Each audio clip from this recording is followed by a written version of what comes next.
Halo pemirsa, selamat sore. Sedang sekali hari ini, apa kabar? Indonesia akhir pekan kembali menyapa Anda bersama dengan Celia Alexandra dan Nadila Saleh. Betul ini akhir pekan sekali. pemirsa, Nadila mau kemana nih akhir pekan ini? Waduh, akhir pekan kita kerja aja nih Celia. Ya. Tapi pemirsa di rumah pastinya gimana sambil ya? nonton TV, Betul sekali. nontonin kita di Apa Kabar kita di Apa Kabar Indonesia akhir pekan, karena memang pada hari ini kita akan menghadirkan sejumlah kabar-kabar menarik. Nah, kita akan ke kabar pertama, yaitu seorang pria Parubaya ini pemirsa babak belur terkapar bersimbah darah setelah terlibat duel 1 lawan 3 di Kota Palembang, Sumatera Selatan, Celia. Ini belum diketahui pemirsa penyebab terjadinya duel tersebut.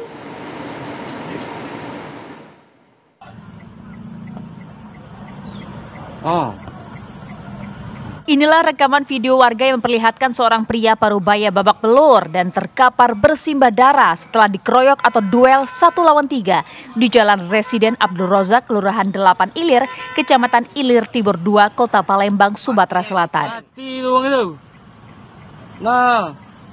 Foto. Dalam rekaman video terlihat, pria Parubaya ini mengendarai mobil dan terlibat cekcok mulut dengan pria tanpa mengenakan baju atau yang bertelanjang dada ini. Namun tak berselang lama, mobil yang dikendarai pria Parubaya ini langsung menabrak pembatas pagar dan seketika juga pria tersebut keluar dari mobil sambil memegang alat untuk mengejar pria tanpa baju. Keributan pun terjadi di mana pria Parubaya itu lalu dikeroyok 3 pria sehingga terkapar bersimbah darah tak jauh dari kendaraannya.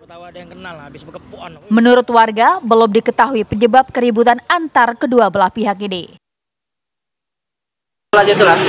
Mobil ini tadi nomor apa kak? Nabrak apa kak? Nabrak beton itu. Nabrak beton. Ya. Terus turun kepala. Ya, itulah. Oh, sekarang korbannya dibawa kemana punya kak? Rumah sakit, cuma nggak tahu di rumah sakit mana. Yang bawa mobil uang berapa kak? Dewean dia. Udah deh. Yang berdua tuh bawa motor. Nah, yang lainnya tidak perlu jingok aku. Soalnya Kejar-kejaran dulu ya kak. Dari kejadian ini, pihak kepolisian sudah mendatangi lokasi kejadian dan untuk korban masih dalam perawatan di salah satu rumah sakit di Kota Palembang. Dari Palembang, Sumatera Selatan, Syamsul Rizal, TV One mengabarkan. Pemirsa, ini informasi yang sangat mengenaskan datang dari Kalimantan Tengah, di mana seorang ibu rumah tangga bersama dengan anak balitanya di Kabupaten Seruyan, Kalimantan Tengah ditemukan tewas secara mengenaskan di dalam rumahnya. Nah Celia, ini selain dibunuh, korban ini merupakan seorang janda diduga juga sempat diperkosa.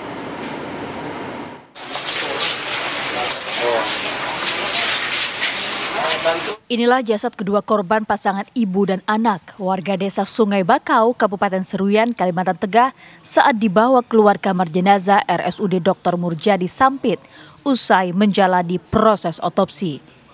Keduanya adalah korban pembunuhan sadis yang terjadi pada hari Kamis pagi. Tidak ada luka di tubuh korban kecuali luka memar di kepala dan wajah korban. Sementara anak korban mengalami luka tusuk di bagian dada. Korban diduga juga sempat dilecehkan oleh pelaku. Usai beraksi, pelaku kabur dengan membawa kabur sepeda motor dan ponsel milik korban. Menurut ayah korban, pada Rabu malam ia masih sempat berkomunikasi dengan korban dan sempat meminta korban untuk membantu ibunya membuat pesanan kue. Namun pada Kamis pagi korban tak kunjung datang dan ponsel korban pun dalam keadaan mati. Karena kesibukannya membuat kue dan belanja barang jualan tokonya, orang tua korban pun baru berkesempatan mengecek kondisi korban pada sore hari. Lalu ulun kiau anak ulun tuh dan kemari dulu lah kasih sini. Ini ada nang kada beres di dalam rumah nih jolon. Ulun tadi langsung beluncat masuk dalam rumah, langsung ke kamarnya, menuju ke kamarnya. Ternyata korban tadi sudah bersusun di atas tilam, di atas kasur, berdua anak tadi tutup tapih balai. Peristiwa pembunuhan ibu dan anak ini ditangani Polres Seruyan yang telah menerjunkan tim untuk membongkar kasus ini. Dari Seruyan, Kalimantan Tengah, Didi Syahwadi, TV One mengabarkan. Selanjutnya pemirsa, kita akan bergeser sedikit ke Kota Waringin Timur. Ini ditemukan jasad seorang bayi yang tergeletak di tengah jalan. Ya pemirsa, dari jasad yang ditemukan ini seorang bayi tersebut pemirsa, ini ditemukan dalam kondisi yang sangat mengenaskan di mana sebagian organ tubuh bayi telah hilang.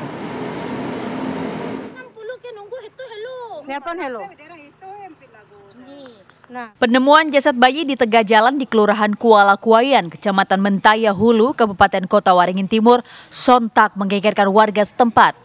Bayi ditemukan dengan kondisi sangat mengenaskan dengan banyak luka di sekujur tubuh. Bahkan sebagian organ tubuh bayi yang diduga baru dilahirkan tersebut sudah tidak lengkap, baik organ tubuh bagian luar maupun dalam. Bayi malang ini diduga ditelantarkan orang tak bertanggung jawab di sekitar lokasi. Sedangkan penyebab luka yang dialami jasad bayi diduga akibat serangan binatang buas. Kasus penemuan jenazah bayi telah ditangani aparat kepolisian Resort Kota Waringin Timur. Kasat Reskrim Polres Kota Waringin Timur AKP Yudi Hartanto menjelaskan pihaknya tengah menyelidiki kasus tersebut dan sejumlah saksi pun telah dimintai keterangan. Untuk saat ini kita sedang lakukan otopsi untuk proses penyelidikan lebih lanjut. Sejauh ini sudah ada saksi yang diperiksa, Komandan? Sudah ada saksi yang melihat saat itu, sudah kami lakukan pemeriksaan. Untuk mengetahui penyebab kematian dan luka yang dialami korban, Jumat sore dilakukan otopsi oleh dokter forensik di RSUD Dr. Murjadi Sampit. Dari Sampit, Kota Waringin Timur, Kalimantan Tengah, Didi Syahwadi, TV One, mengabarkan.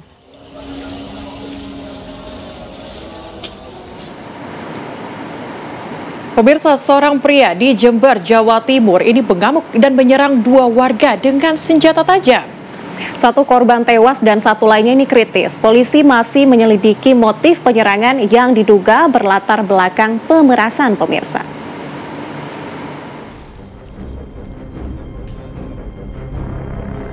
Peristiwa penyerangan terjadi di salah satu tanah pekarangan depan sebuah pondok yang sehari-harinya kerap digunakan korban bersama warga sebagai tempat berkumpul.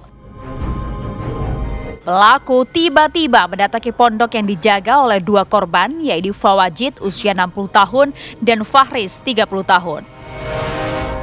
Sempat terjadi adu mulut, kemudian pelaku melukai kedua korban dengan senjata tajam. Warga yang melihat perkelahian itu pun menolong kedua korban yang kondisinya sudah terluka parah. Nolong aja ngangkat korbannya, Pak. Ada berapa waktu itu yang berdarah-darah, Pak? Ya semua ada kedua. Ada dua orang. Ada dua orang. Yang ditolong Bapak itu apa yang luka, Pak? Luka ya, perut itu udah yang luka. Yang nyerang pakai senjata tajam atau gimana? Senjata tajam. Sempat dilarikan ke rumah sakit, satu korban meninggal dunia. Korban lainnya pun saat ini masih kritis akibat mengalami sejumlah luka tikam. Motif penyerangan hingga kini masih diselidiki pihak kepolisian. Namun ada indikasi jika peristiwa berdarah itu berlatar belakang pemerasan. Merusukan penganiayaan yang mengakibatkan meninggalnya seseorang, di mana pelaku yang bernama Imam dari Dusun Sumbersari, Desa Kemuning, Sarilor, mendatangi TKP atau mendatangi lokasi di pelataran Bapak almarhum Bapak Fawajid, kemudian disitu minta uang dan ditolak oleh korban, kemudian terjadilah cekcok dan terjadilah penusukan. Sementara itu, usai melakukan penyerangan pada dua korban, pelaku ditangkap dan diamankan di Mapolsek Panti Jember. Dari Jember, Jawa Timur, Sinto Sofiadin, TV One, mengabarkan. Selanjutnya kita beralih ke berita politik, pemirsa. Ini Presiden terpilih Prabowo Subianto menerima kunjungan sejumlah elit Partai Keadilan Sejahtera PKS di kediaman Kertanegara Jakarta Selatan Jumat petang. Selepas pertemuan, Prabowo menyebut PKS sebagai kawan lama yang berjuang bersama sejak tahun 2014 silam. Muncul spekulasi, pemirsa, pertemuan disinyalir membahas soal komposisi kementerian di Kabinet Prabowo Gibran.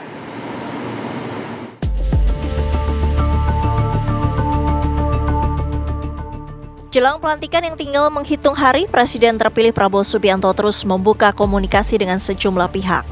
Prabowo menerima rombongan elit dari Partai Keadilan Sejahtera PKS yang diwakili Ketua Majelis Syuro PKS Salim Segaf Al-Jufri, PLH Presiden PKS Ahmad Heriawan, dan Sekjen PKS Abu Bakar Al-Habsyi. Usai menyambut langsung di pintu utama, kedua pihak bergegas masuk dan menggelar pertemuan secara tertutup. Selepas pertemuan, Prabowo menyebut PKS sebagai kawan lama yang berjuang bersama sejak tahun 2014 silam. Prabowo mengungkapkan kerjasama politik antar sesama parpol harus mendahulukan kepentingan rakyat. Perwakilan dari keluarga besar Partai Gerindra, unsur pimpinannya menerima kunjungan dari kawan lama kita, unsur pimpinan dari Partai Keadilan Sejahtera. Kehadiran di Kartanegara ini mengingatkan kita masa-masa dahulu. Kita juga mulai kerjasama politik kita, katakanlah persekutuan kita mulai dari Kartanegara ya sekian tahun yang lalu, gitu Pak ya. Kita sama-sama ingin yang terbaik untuk rakyat kita. Kita sadar bahwa semua unsur pimpinan politik harus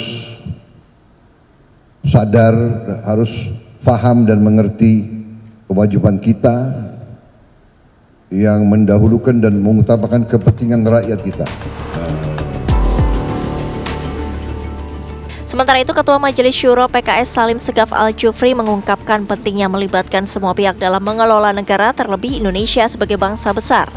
Salim memiliki keyakinan Prabowo dapat menjadikan Indonesia pemimpin di kawasan ASEAN dengan dukungan bersama.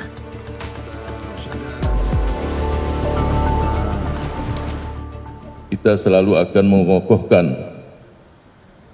persatuan dan kesatuan bangsa yang mewujudkan stabilitas politik nasional yang kokoh dan kuat untuk bersama-sama kita menghadapi semua tantangan dari dalam maupun dari luar negeri.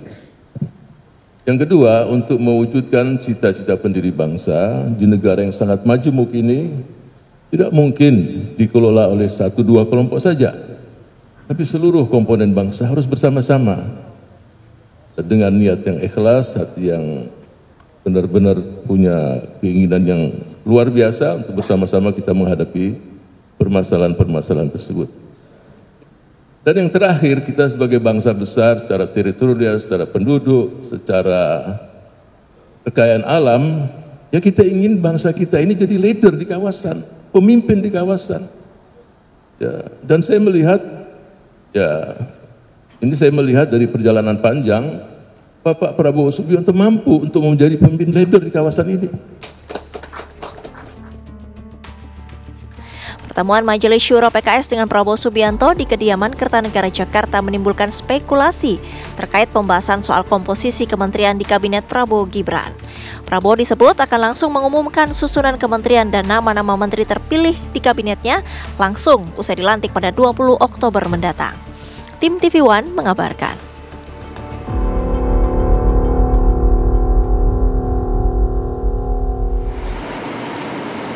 Pemirsa, beragam informasi lainnya akan kami hadirkan nanti usai jeda di Apa Kabar Indonesia akhir pekan.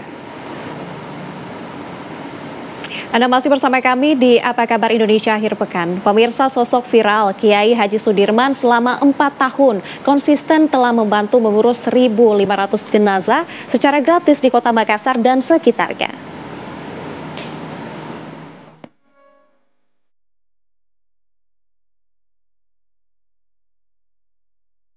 Inilah kegiatan sehari-hari Kiai Haji Sudirman beserta relawan dari Yayasan Tajidul Iman dalam melakukan persiapan untuk mengurus jenazah dan tidak dipungut biaya apapun. Di rumah pribadi di Jalan Rapokaling, Kelurahan Rapokaling, Kecamatan Talo, Kota Makassar, setiap harinya relawan mempersiapkan perlengkapan untuk kebutuhan seperti memotong kain kafan dan mempersiapkan kebutuhan lainnya. Terdapat 105 relawan dari Yayasan Tajidul Iman yang setiap harinya bertugas untuk melakukan pengurusan jenazah di Kota Makassar. Setelah 4 tahun konsisten membantu masyarakat untuk mengurus jenazah, hingga saat ini setidaknya Kiai Haji Sudirman bersama relawan telah mengurus sebanyak 1.500 jenazah. Dari Makassar, Sulawesi Selatan, Firda Jumardi, Ihsan, TV One mengabarkan.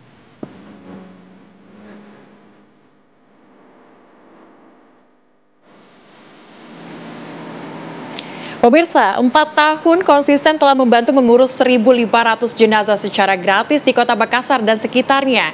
Kita sudah bersama dengan reporter TV One, ada Firda Jumardi. Firda, bisa Anda ceritakan, mungkin tanyakan langsung kepada Kiai bagaimana sehingga ini bisa gratis diberlakukan di Makassar. Boleh, silakan. Ya, Cecilia, Nadila, dan juga pemirsa, saya akan tanyakan langsung bagaimana awal mulai dari Bapak Kiai Haji Sudirman ini melakukan atau terus melakukan giat dari pengurusan jenazah tanpa dipungut biaya, karena memang saat ini saya sedang berada di rumah kediaman beliau, yaitu di Jalan Lapokaling, Kelurahan Lapokaling, Kecamatan Talo, Kota Makassar, Sulawesi Selatan. Sejak tadi, Celia dan Nadila, saya sudah melihat bagaimana aktivitas dari Bapak Kiai Haji Sudirman dan juga para relawan ini dalam melakukan membantu pengurusan jenazah secara gratis, dan saat ini saya akan mengajak Anda pemirsa untuk berbincang bersama beliau, yaitu Kiai Haji Sudirman, untuk mengetahui bagaimana awal mula dari beliau ini melakukan pengurusan jenazah tanpa dipungut biaya apapun. Selamat sore Pak Kiai. Baik, selamat sore. Pak Kiai, ini sudah viral di media sosial, Pak Kiai melakukan aksi yang sangat ikhlas dan mulia begitu dalam melakukan pengurusan jenazah tanpa ongkos atau biaya apapun. Ceritanya tuh awalnya seperti apa Pak Kiai? Iya, jadi alhamdulillah ini kan melihat dari awal COVID ya 19 yang lalu itu banyak orang trauma dengan mengurusi kematian. Banyak orang yang takut, ya merasa sangat ya terancam nyawanya. Alhamdulillah kita justru terpanggil. Ya siapa yang akan mengurusi mereka? Kalau bukan kita, dan kalau bukan orang hidup tidak mungkin mereka bisa mengurusi dirinya sendiri. Maka kami merasa terpanggil dan punya semangat karena kami melihat banyak orang berbuat kebaikan dengan ilmunya yang mungkin kami tidak punya. Banyak orang bergerak dengan mungkin kebaikan dengan hartanya, saya juga tidak punya. Kami bergerak dengan waktu saja dan sederhana saja. Ketika ada orang kematian, tidak ada orang mau mengambil proyek ini, ya saya coba mengambil proyek mengurusi orang mati karena alhamdulillah ya nikmat dan membahagiakan. Iya, seperti itu. Ya Pak Kiai, ini sudah 4 tahun berjalan secara konsisten dan bahkan sudah ada relawan begitu. Sampai saat ini bagaimana terbentuknya, dan yayasan yang saya dapat informasi sudah terbentuk juga untuk membantu niat dari Pak Kiai sendiri? Ya, seiring dengan perkembangan waktu, ya kami tertarik dengan itu dari suara hati yang paling dalam. Kami panggil juga orang-orang yang memiliki juga seperti itu, bahwa mereka bergerak tanpa pamrih, tanpa ya imbalan, tanpa transport. Ya mereka mau juga dan mereka mencintai dan mereka senang. Bahkan ada di antara ibu-ibu di sini persepsi hari raya, mereka tinggalkan ya, keluarganya tinggalkan, kesibukan pada hari raya, mereka lebih. Karena ternyata kalau ibadah itu dilakukan dengan ikhlas, nikmat dan sangat nikmat sekali kalau itu keluar dari suara hati yang paling dalam untuk kita lakukan. Akhirnya satu orang panggil orang, satu orang, dan alhamdulillah sekarang kurang lebih sudah 105 orang tenaga sukarelawan. Mereka bergerak siang malam itu ya, mereka hampir 24 jam mereka siap untuk mengurusi orang-orang yang mungkin kurang peminatnya untuk diurus. Ya, banyak orang kan kalau urusan dunia hari ini terlalu banyak orang cerdas, banyak profesornya, banyak ahlinya, banyak orang mahir dan banyak orang bersemangat. Tapi kalau mengurus orang kematian, saya juga awal mula itu yang memanggil karena ya orang tua yang terjun, ya dengan gemetar-gemetar tangannya, kasihan segala keterbatasannya. Masa kita anak muda seperti ini tidak mau ambil bagian? Dan itu peluangnya amal soleh yang sangat besar. Ya, itu awal mula dan sekaligus sekarang sudah berkembang, alhamdulillah. Ya sudah support dan dukungan luar biasa dari laki-laki sudah terbentuk juga timnya, perempuan juga terbentuk timnya, sehingga kerja-kerja keikhlasan ini semakin banyak yang mau ambil bagian.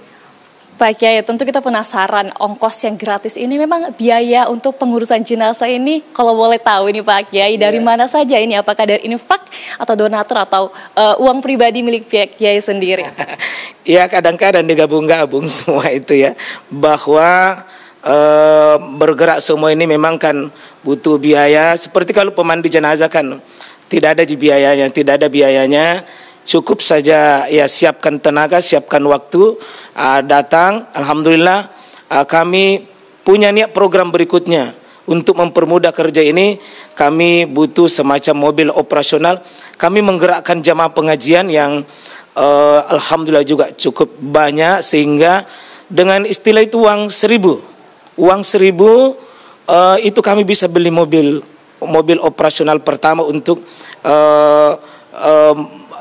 mengangkut mereka, dan berkembang ya, mobil juga alhamdulillah sekarang sudah 4 dan dukungan juga sangat besar dari masyarakat itu. Iya. Pak Haji, tentu kita juga ingin mengetahui untuk masyarakat di Kota Makassar dan sekitarnya ini bagaimana jika ingin menghubungi Yayasan Tajdidul Iman yang dinaungi oleh Pak Kiai sendiri untuk meminta bantuan kepengurusan jenazah di keluarganya, begitu Pak Haji? Ya, kami belajar dari sebuah, karena ternyata melakukan kerja sosial begini rupanya tidak bisa kami sendiri. Jadi kami punya semacam tim yang menangani tentang masalah itu. Mungkin bisa barangkali Pak Awal bisa disebutkan. Ya, baik, untuk menghubungi call center kami untuk pengurusan jenazah wilayah Kota Makassar, Maros, Goa, dan Takalar, khususnya juga Pangkep, bisa hubungi call center kami di 081 355 082 689. Yeah. Terima kasih Bapak Awal, Pak Kiai, dan Pak Haji.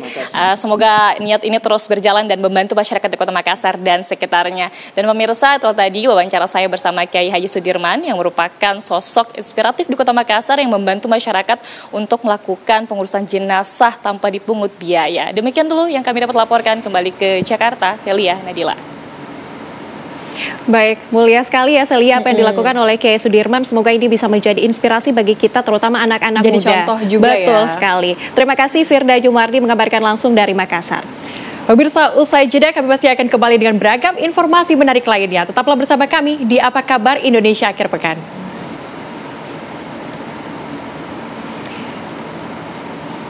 Anda masih bersama kami di Apa Kabar Indonesia Akhir Pekan. Pemirsa, Satreskrim Polres Metro Jakarta Selatan masih menyelidiki kasus perkelahian 2 pelajar yang menyebabkan salah seorang dari mereka ini dirawat di rumah sakit. Polisi telah memeriksa terduga pelaku untuk menggali motif perkelahian yang terjadi di samping sekolah mereka di kawasan Manggarai, Tebet, Jakarta Selatan.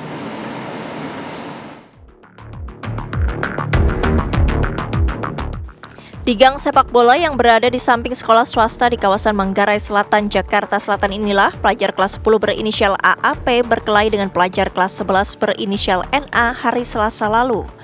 Perkelahian yang berlangsung saat jam istirahat ini berakhir dengan dilarikannya AAN ke rumah sakit. Luka yang dialami pelajar berusia 16 tahun itu membuatnya harus dirawat intensif di ruang ICU Rumah Sakit Budi Asih, Jakarta Timur akibat mengalami pendarahan di bagian otak. Penyelidik dari Unit Pelayanan Perempuan dan Anak atau PPA dan tim Inafis Polres Metro Jakarta Selatan langsung melakukan penyelidikan dengan meminta keterangan terduga pelaku sekaligus menggali motif di balik kejadian tersebut. Untuk kemarin sudah dimintain keterangan ada 5 saksi ya, dari kepala sekolah, wakil kepala sekolah, kemudian penjaga sekolah, lanjut yang siswa yang melihat. Gitu. Motifnya apa sih Bu dari keterangan saksi-saksi yang bisa diminta keterangan? Iya, kalau motifnya kemarin sudah didalami oleh PPA itu berkisar komunikasi ya antar siswa. Ya, itu yang masih didalami. Polisi sudah memeriksa 5 orang saksi mulai dari kepala sekolah, penjaga sekolah hingga pelajar yang melihat perkelahian. Korban hingga kini masih menjalani perawatan intensif di Rumah Sakit Budi Asih, Jakarta Timur. Dari Jakarta, Robin Freddy, TV One mengabarkan.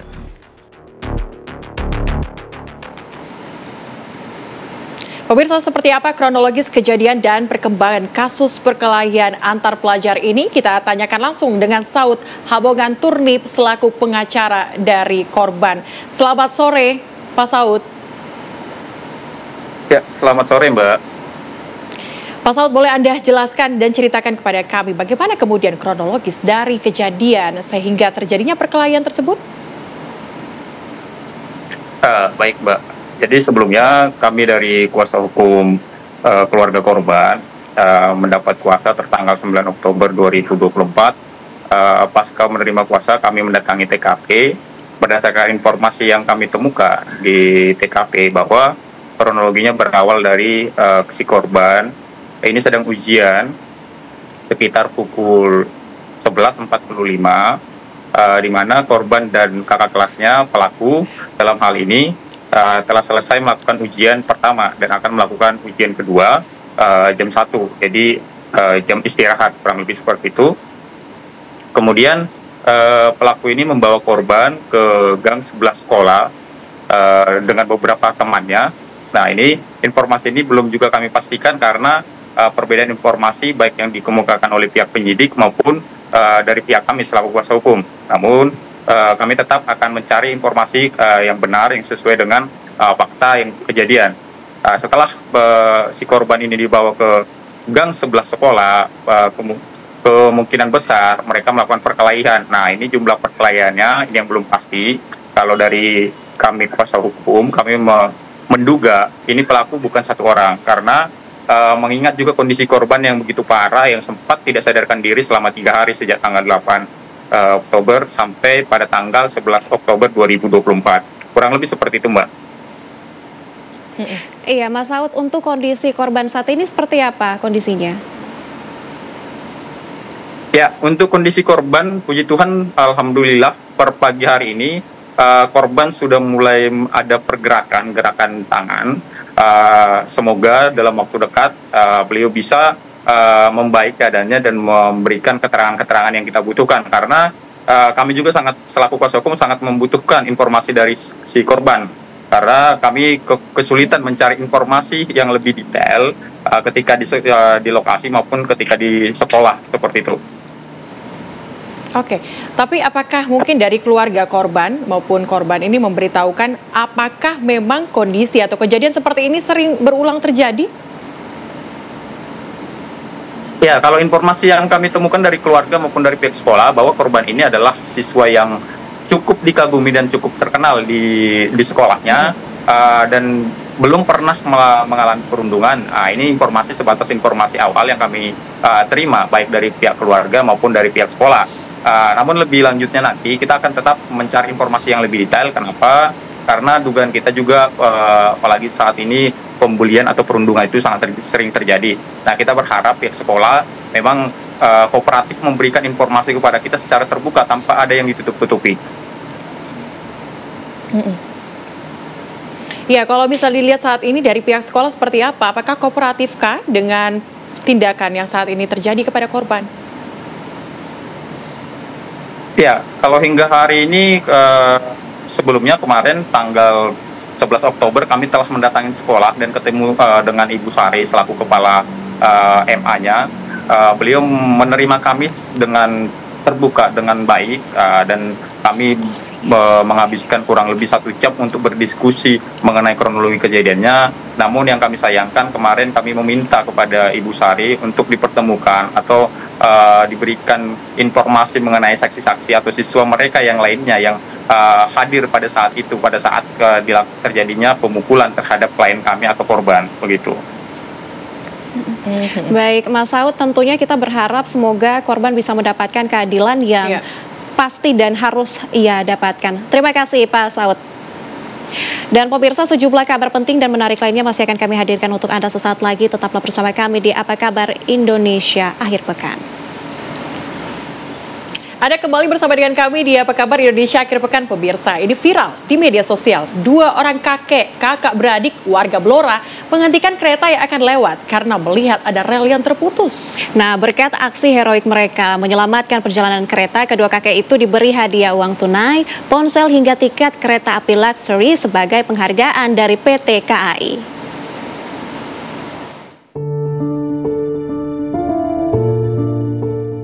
Inilah video viral yang sempat beredar di media sosial. Video ini memperlihatkan kereta api Dharma Wangsa dari Pasar Senen menuju Surabaya Pasar Turi berhenti di jalur Desa Pengkol Jati, Kecamatan Jati, Kabupaten Blora, Jawa Tengah. Kereta ini diberhentikan oleh 2 warga setempat karena melihat ada kerusakan jalur kereta. Peristiwa ini terjadi pada hari Minggu 6 Oktober lalu. Mbah Jamin berusia 62 tahun dan Mbah Sarmo berusia 66 tahun adalah 2 kakek yang menghentikan kereta Dharma Wangsa tersebut karena mendapati ada rel yang rusak. Sarmo menceritakan saat itu dia sedang berladang untuk mencari makan anak sapi. Saat melintas rel, dia melihat ada keretakan atau jarak antar rel. Ia kemudian memanggil adiknya Jamin yang juga masih di ladang sekitar. Sarmo sudah melihat kereta dan berusaha memberi sinyal ke masinis dengan melambaikan tangan dan menunjuk rel. Namun karena tidak kelihatan, Sarmo meminta Jamin mengibarkan kaos merahnya sehingga kereta pun berhenti.